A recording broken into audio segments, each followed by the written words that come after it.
الحمدللہ رب العالمین۔ اللہ نے اپنے پیغمبر صلی اللہ علیہ وآلہ وسلم کو اس وقت بھیجا جب کہ رسولوں کی آمد کا سلسلہ رکا ہوا تھا اور ساری امتیں مدت سے پڑی سو رہی تھی۔ فتنے سر اٹھا رہے تھے، سب چیزوں کا شیرازہ بکھرا ہوا تھا اور جنگ کے شعلے بھڑک رہے تھے۔ دنیا بے رونق و بے نور تھی اور اس کی فریب کاریاں کھلی ہوئی تھی۔ اس وقت اس کے پتوں میں زردی دوڑی ہوئی تھی اور پھلوں سے نا امیدی تھی۔ پانی زمین میں تہ نشیں ہو چکا تھا، ہدایت کے مینار مٹ گئے تھے،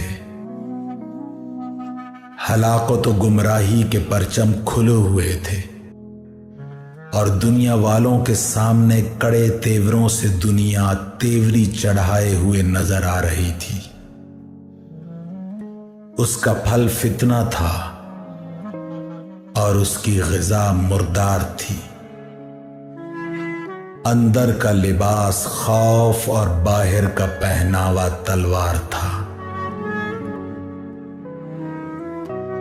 خدا کے بندو، عبرت حاصل کرو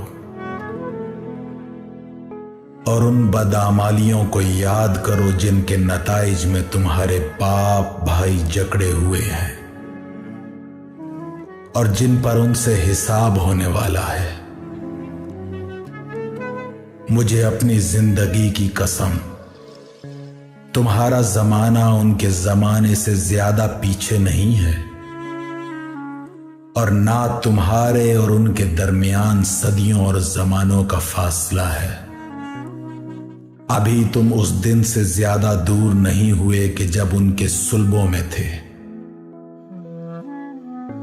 خدا کی قسم، جو باتیں رسول اللہ صلی اللہ علیہ وآلہ وسلم نے ان کے کانوں تک پہنچائیں، وہی باتیں میں تمہیں آج سنا رہا اور جتنا انہیں سنایا گیا تھا اس سے کچھ کم تمہیں نہیں سنایا جا رہا۔ اور جس طرح اس وقت ان کی آنکھیں کھولی گئی تھیں اور دل بنائے گئے تھے، ویسے ہی آنکھیں اور ویسے ہی دل اس وقت تمہیں دیے گئے ہیں۔